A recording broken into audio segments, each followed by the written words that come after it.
अब हम वही सेमी एम्पिरिकल फार्मूला की बाकी की 2 टर्म्स डिस्कस करेंगे, असिमेट्री एनर्जी और पेयरिंग एनर्जी। असिमेट्री एनर्जी में क्या होता है कि जैसे हमारे पास ये न्यूक्लियर एनर्जी लेवल्स बनाए हैं मैंने, इस साइड हमारे न्यूट्रॉन्स हैं, ये हमारे प्रोटॉन्स हैं। तो जैसे आपको पता है कि हर चीज़ जो स्टेबल होना चाहती है, हम भी स्टेबल होना चाहते हैं, न्यूक्लियस एटम हर चीज़ जो स्टेबल होना ही चाहती है। तो इसमें जो होता है, जो न्यूक्लियाई होता है, वो ऐसी कॉन्फ़िगरेशन के पास जाता है जहाँ पे नंबर ऑफ़ प्रोटॉन और न्यूट्रॉन जो होंगे वो इक्वल होंगे। वो होती है हमारे पास स्टेबल कंडीशन, जिसमें हमारे पास अगर न्यूक्लियाई में हमारे पास जो कॉन्फ़िगरेशन होगी, या तो हमारे न्यूट्रॉन ज़्यादा होंगे प्रोटॉन से या प्रोटॉन ज़्यादा होंगे न्यूट्रॉन से, वो हमारी अनस्टेबल हो जाती है। और वो जो है हमारे पास जो न्यूक्लियाई होता है वो अनस्टेबल जो होता है हमारे पास, वो रेडियो एक्टिव डिके करता है। क्यों करता है? क्योंकि उसको स्टेबल होना है, उसको प्रोटॉन और न्यूट्रॉन इक्वल करने हैं। तो जैसे यहाँ पे हमारे पास मास नंबर दोनों का सेम है, लेकिन न्यूट्रॉन और प्रोटॉन का जो डिस्ट्रीब्यूशन है यहाँ पे इक्वल है, और यहाँ पे ज़्यादा है, यहाँ पे कम है। ठीक है, तो ये ही मैंने जो अभी बोला है यहाँ तक मैंने वही लिखा हुआ है, एक बार आप गो थ्रू कर सकते हैं। लेकिन जब हमारे पास as we go to the heavier nuclei, जैसे जैसे हम हैवी न्यूक्लियाई के पास जाते हैं, the increase in number of proton tend to weaken the binding energy. हमारा जो प्रोटॉन का जो नंबर होता है वैसे इंक्रीज करता जाता है, और जो हमारे पास जो है असिमेट्री बाइंडिंग एनर्जी, जो हमारे पास बाइंडिंग एनर्जी होती है वो वीकन हो जाती है due to asymmetry. There will be reduction. तो हमारे पास यहाँ पे भी रिडक्शन हो रही बाइंडिंग एनर्जी की। तो हमारे पास जो मैथमेटिकल पार्ट करेंगे हम थोड़ा सा, उसमें नेगेटिव टर्म आएगी। अगर आपको ये थ्योरी पसंद आई तो आप ये लिख सकते हैं, लेकिन मैंने एक और लिखी हुई है, आप दोनों भी लिख सकते हैं, आपकी मर्जी है। It is observe that the nuclei are more stable when nucleus contain equal number of proton and neutron. This is called symmetry effect. इसको हम सिमेट्री इफेक्ट बोलते हैं। अब हम देखेंगे असिमेट्री इफेक्ट क्या होता है। द नंबर ऑफ न्यूट्रॉन, जब हमारे पास नंबर ऑफ न्यूट्रॉन जो इंक्रीज कर जाते हैं, तो हमारे पास जो न्यूक्लियस होता है वो असिमेट्रिकल करैक्टर शो करता है, जिससे हमारी बाइंडिंग एनर्जी जो है वो डिक्रीज कर जाती है। इसी डिक्रीमेंट को हम बोलते हैं असिमेट्रिक एनर्जी, और इसको बोलते हैं हम असिमेट्रिक इफेक्ट। जो हमारे पास रिडक्शन हो रहा है एनर्जी का, मतलब बी ए असिमेट्री एनर्जी का, वो डायरेक्टली प्रोपोर्शनल होता है किसके? Square of the excess of neutron. कितने एक्सेस हो रहे हैं न्यूट्रॉन के? ये हमारे न्यूट्रॉन वाली साइड है, ये हमारे पास प्रोटॉन वाली साइड है न्यूक्लियर एनर्जी लेवल्स में। जब हमारे पास ये वाले जो प्रोटॉन्स हैं वो न्यूट्रॉन्स की तरफ यहाँ पे हमारे चले गए, तो हमारे पास जो है कितना आएगा, अगर हम इसको n में से z माइनस कर दें तो हमारे पास पता चल जाएगा। तो यही हम बोल रहे हैं कि डायरेक्टली प्रोपोर्शनल है किसके? n माइनस जेड के स्क्वायर के, और यहाँ पे नेगेटिव साइन लगाया है। और इन्वर्सली प्रोपोर्शनल है हमारे पास total number of nucleon. Total number of nucleon मतलब मास नंबर। तो यहाँ पे जो हमारे पास बाइंडिंग एनर्जी आएगी असिमेट्री के लिए, इसको हम यहाँ पे सॉल्व करेंगे। तो हमारे पास आपको पता है कि एन की वैल्यू क्या होती है? a minus Z. तो a माइनस जेड लिख दी, फिर इसको हमने सॉल्व किया तो हमारे पास ये रिजल्ट आ गया। इसे इक्वेशन नंबर 8 दे देंगे। यहाँ पे a जो होगा वो हमारे पास कॉन्स्टेंट होगा।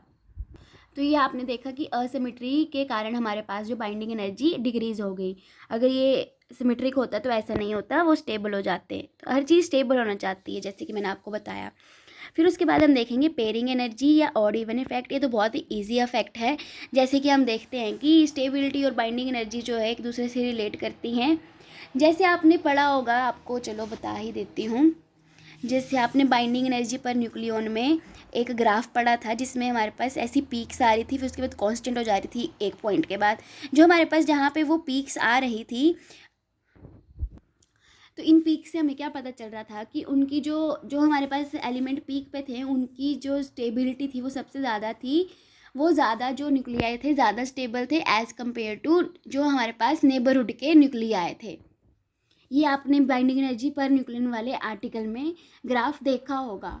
उसके जो हमारे पास कंक्लूजन आते थे वो आप एक बार गो थ्रू कर सकते हैं, अगर आपको बाइंडिंग एनर्जी में इंटरेस्ट है।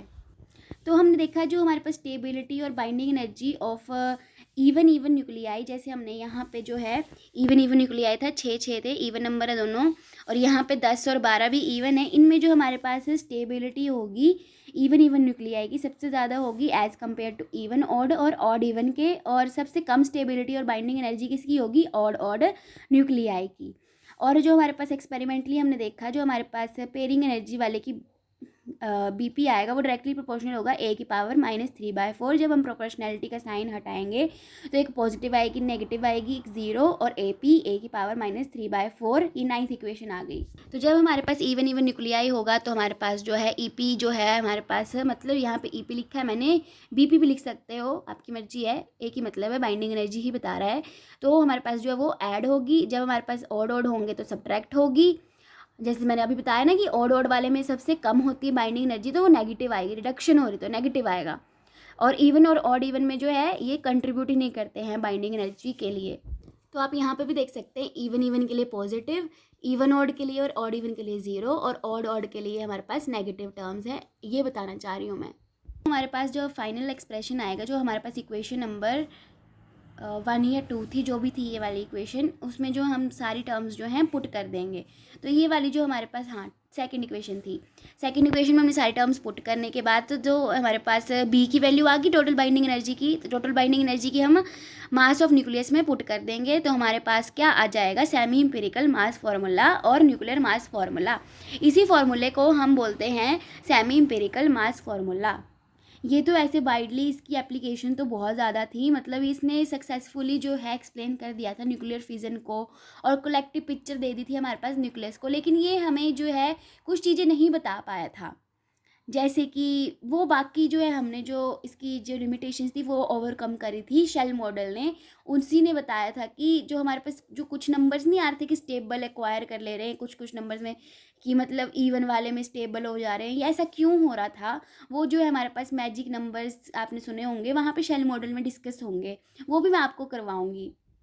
तो इसकी जो लिमिटेशन हम आप लिख सकते हैं कि do not apply to lightest nuclei as volume energy effect, surface energy effect and symmetry effect are quite negligible.